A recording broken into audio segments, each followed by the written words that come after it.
Imagine nfudde sina mwana tukyali mu lutabaalo tulina okusitula omuzimu gwa jjajja iculi. Omuzimu gwa iculi gwogede Tamale Junior naye asabye sente ze ng'akyali mulamu. Ye wuno Fred Lumbuye naye mukuleetedde. Butereevu mukwano gwange nkwaniriza ku Jika Media ensibuko y'amawulire. Anti ntandise ne musajja mukulu Tamale Junior. Ono nno bonna tuze tubalaba nga balaama ebiraamu byabwe. Wabula ono ye aganye okulaama agambye sijja kulaama mumpe sente zange nzirye nga nkyali mulamu nammwe mumwewulirireko. Nnyo muzogu wano Isima abaddewo nga musajja tutalina ne kyalya naye kati batandise okwereesa obusente. Wano Isima abaddewo nga nedda tatamuyina. Isima tabadde mu mbeera ennungi tafunye mu wathinensi ye. Kyekisinga okunuma nedda ze bansiime nga nkyali mulamu kuba kulisti kwendi Baziteekewa ku mobile money yange mumpe sente. Lumbuye namugamba dda naye ne Lumbuye neetategeera bulungi. Kakali okuteeka mu kyokubiri oba ofaaki nteekaako mu kyomusanvu. Nalabyeko ne Franka Gasumba yaba asooka.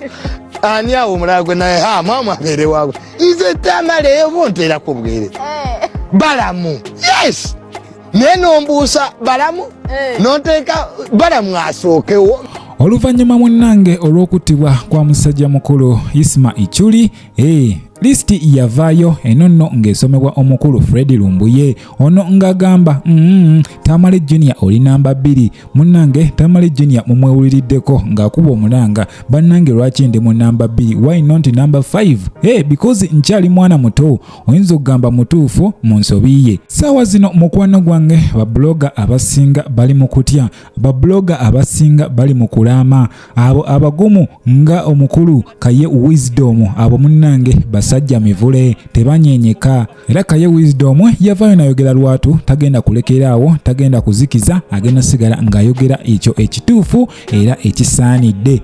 Butereevu nga ffenna we tukimanyi nti omuntu yenna singa ava mu bulamu bw'ensi eno naye nga teyeeyagalidde omuzimu gwe gusobola okudda ne gulonkoma abo abamukosezza. Wabula ono wuuno jjajja agamba mbu yayogeddeko n'omuzimu gwa Isma Iculi era tumukwate bulungi atubuulire mwewulirireko mukwano gwange. Bamuyita maama omuyimirize w'ensi eno maama Nakayima kanti abasamize tukyali mu lutabaalo tulina okusitula omuzimu gwa jjajja iculi gulina okusituka gye guli gye gwebase Magombe gwolere.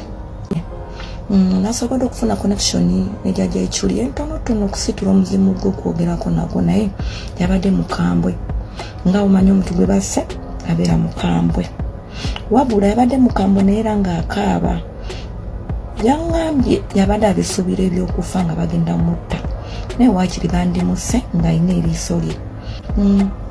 Ku bitono bye naakafunawo yangambye taata we amanyi Oluswayiri wabula nja kusaba ku bw'ekika kye omuntu yenna alina ampe okusaaninya ennyonyi nga mujja kunzikiriza nzijjaawo e Magombe gye baamuziise wabula kyengenda okukola mujja kwebaza emikono ebiri bino si katemba ensonga eri serious.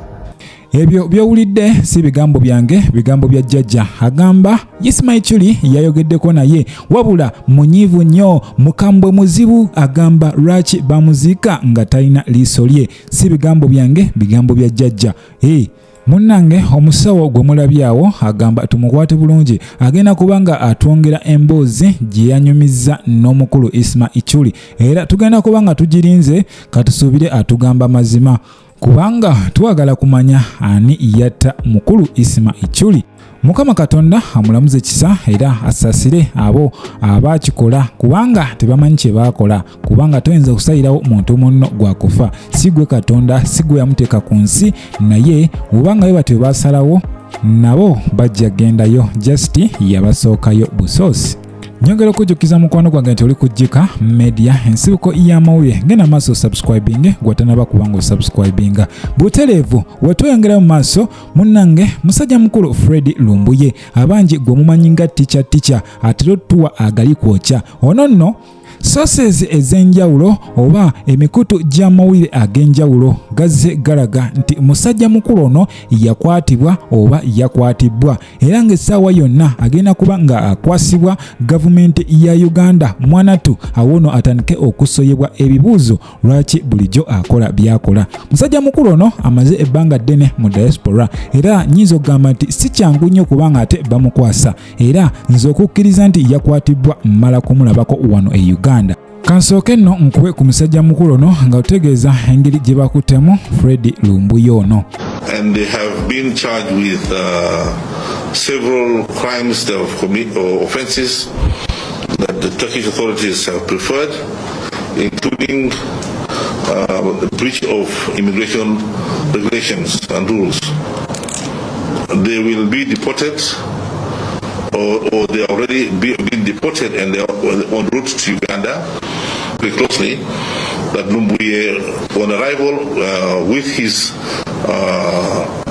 other accomplices, will be received by the authorities, the relevant authorities, and they will be questioned by relevant authorities. Munnange byebyo ebya Lumbuye batugamba ono yakwatibwa era mmwe abadde bamunyumirwa abadde balinda listi y'abantu abaddako mwanatu muyinza obutafuna listi ndala wabula katusuubire ono yakwatibwa waba teyakatibwa era tujja kukimanya kubanga ono akipinga consistency nga atuwa updates zonna eziriwo essaawa yonna naye teganaba kubanga ate gakasibwa kubanga tetunnamukubako kyamulubaale. Wetweyongera mu maaso musajja mukulu Ssemujju Nganda ono avuddeyo n'ategeeza aba government officials bonna baminisita n'abanene mu gavumenti bonna nti we baba baagala Uganda balekerawo kubanga baselebratinga ng'omuntu yenna mu gavumenti afudde mwanatu balekerawo obulyake balekerawo obukumpanya balekerawo obubbi awo nno Uganda ejja kutereera ate n'abagamba nti si gwe gusoose okubanga abantu baselebratingira omuntu afudde mu gavumenti because bino bibaddewo myaka mingi nnyo emabega era balekerawo okwekwasa social media nti yereeta bino. Jjukira nti minisita bali omunsi owa ICT and information ono yavayo n'agamba nti opposition ekoze kyamaanyi nnyo okubanga etumbula omuze guno ogw'okuselebratingira omunene yenna mu gavumenti eriko kati ng'afudde wabula Ssemujju Nganda amugambye nedda mukama wange weetereze soko otunuulire embeera abantu gye bayitamu kati omwavu mwavu nnyo omugagga mugagga nnyo kati n'abantu beekyawa era awadde example ennene n'agamba nti omunene kasirye ggwanga we yafa salabako muntu yenna nga celebratinga kitegeeza yali akoledde ensi ye yali ayagala ensi ye yalina mwoyo wa ggwanga awono n'ategeeza nti olw'okuba abali mu gavumenti abantu babayisanga mbwa n'agamba nabo bajja genda maaso n'okucelebratinga